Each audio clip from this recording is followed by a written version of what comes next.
नमस्कार दोस्तों, मैं हूं राजीव और आप देख रहे हैं झारखंड अपडेट। दोस्तों चलिए शुरू करते हैं आज का वीडियो।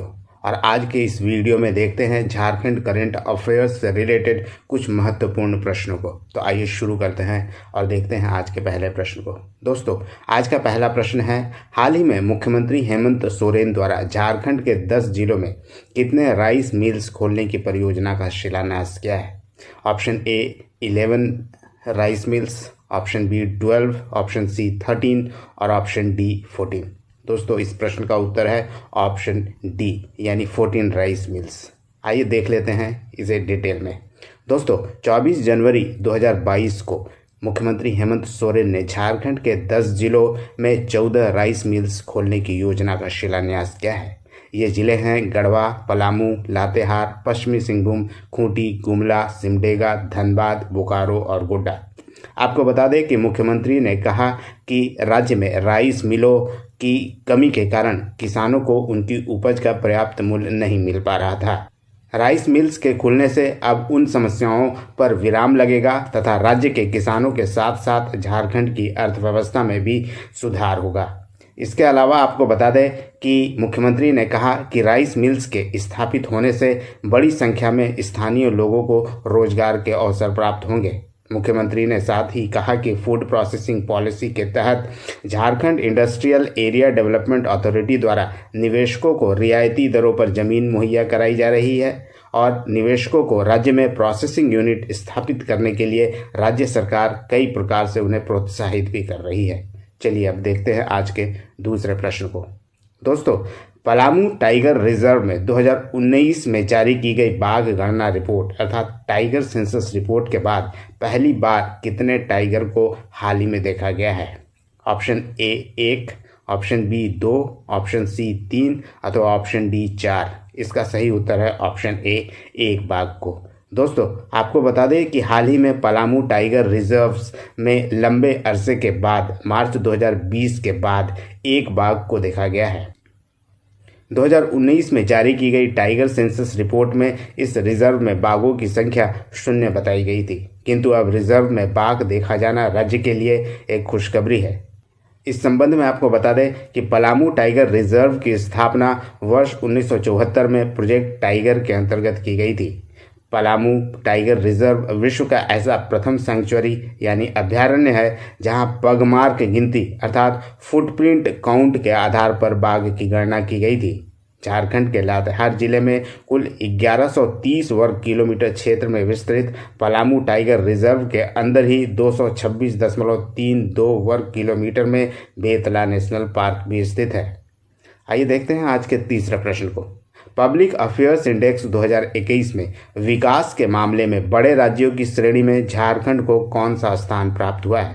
पहला, दूसरा, तीसरा अथवा चौथा? इसका उत्तर है ऑप्शन सी यानी तीसरा स्थान प्राप्त हुआ है। बेंगलुरु स्थित गैर लाभकारी think tank public affairs centre ने पब्लिक अफेयर्स इंडेक्स 2021 में 6ठे संस्करण को जारी किया है।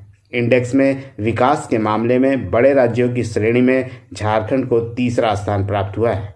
पब्लिक अफेयर्स इंडेक्स की गणना 3 आधारभूत स्तंभों इक्विटी, डेवलपमेंट और ग्रोथ एंड सस्टेनेबिलिटी के आधार पर की गई है। आपको सब बता दें कि इक्विटी कॉलम में बड़े राज्यों की सूची में झारखंड को 9वां स्थान प्राप्त हुआ है, जबकि गुजरात को पहला और उत्तर प्रदेश को अंतिम स्थान प्राप्त हुआ। वहीं दोस्तों डेवलपमेंट और ग्रोथ कॉलम में झारखंड ने बेहतरीन प्रदर्शन किया है और बड़े राज्यों की श्रेणी में इसे तीसरा स्थान प्राप्त हुआ है। पिछले वर्ष इसे 14वां स्थान हासिल हुआ था। सस्टेनेबिलिटी कॉलम में बड़े राज्यों में झारखंड को 15वां स्थान प्राप्त हुआ है, जबकि केरल पहले स्थान पर और यूपी अंतिम स्थान पर स्थित है। वहीं ओवरऑल रैंकिंग में केरल को पहला स्थान और तमिलनाडु को दूसरा स्थान प्राप्त हुआ है। चलिए आगे बढ़ते हैं और देखते हैं आज का नेक्स्ट प्रश्न। ब्रांड अदीवा के संबंध में निम्नलिखित में से कौन सा कथन सही है? ऑप्शन ए, अदीवा झारखंड का एक नया नृत्य है जिसे अदीवा नाम दिया गया है।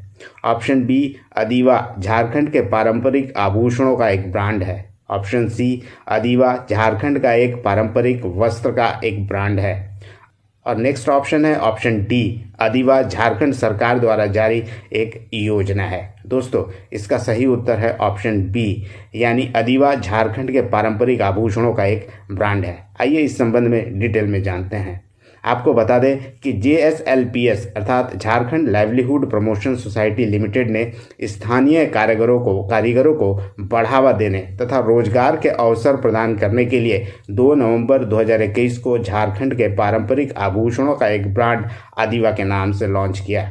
इसका उद्देश्य की बात करें तो राज्य के पारंपरिक आभूषणों को एक नई पहचान के माध्यम से बड़े बाजार से जोड़कर राज्य के आदिवासी आभूषणों अर्थात ट्रेडिशनल ज्वेलरी को बढ़ावा देना और संरक्षण करना तथा ग्रामीण महिलाओं को स्वरोजगार के लिए प्रेरित करना इसका मुख्य उद्देश्य है।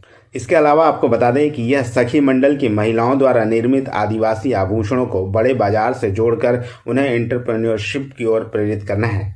सखी मंडल के उत्पादों को बड़े बाजारों से जोड़ने के लिए मुख्यमंत्री हेमंत सोरेन की पहल पर कुछ दिनों पहले ही पलाश ब्रांड की शुरुआत की गई थी, जिससे ग्रामीण महिलाओं की आय में इजाफा हुआ है और इसी कड़ी में अधिवा को भी लॉन्च किया गया है। आज का नेक्स्ट क्वेश्चन है दोस्तों, झारखंड एकेडमिक काउंसिल का नया चेयरमैन अर्थात अध्यक्ष किसे बनाया गया है? Doctor Anil Kumar Mahato, option B Arvind Prasad Singh, option C Amitabh Chaudhary अथवा option D doctor Vinod Singh. दोस्तों इस प्रश्न का सही उत्तर है option A doctor Anil Mahato. आपको बता दें कि रांची यूनिवर्सिटी के कंट्रोलर ऑफ एग्जामिनेशन और विनोद बिहारी महतो कोयलांचल यूनिवर्सिटी के प्रो वीसी रहे। डॉक्टर अनिल महतो को झारखंड एकेडमिक काउंसिल का चेयरमैन अर्थात अध्यक्ष बनाया गया है। डॉक्टर अनिल महतो की नियुक्ति जैक के अध्यक्ष पद पर 3 वर्षों के लिए की गई है। जैक के उपाध्यक्ष की बात करें तो केसी कॉलेज बेडो के professor incharge doctor Vinod Singh को जैक का उपाध्यक्ष बनाया गया है। आपको बता दें कि झारखंड एकेडमिक काउंसिल के पूर्व अध्यक्ष अरविंद प्रसाद सिंह और उपाध्यक्ष फूल सिंह का कार्यकाल 14 सितंबर 2021 को कंप्लीट हो चुका था। धन्यवाद दोस्तों, फिर मिलते हैं, तब तक जुड़े रहिए झारखंड अपडेट के साथ। धन्यवाद।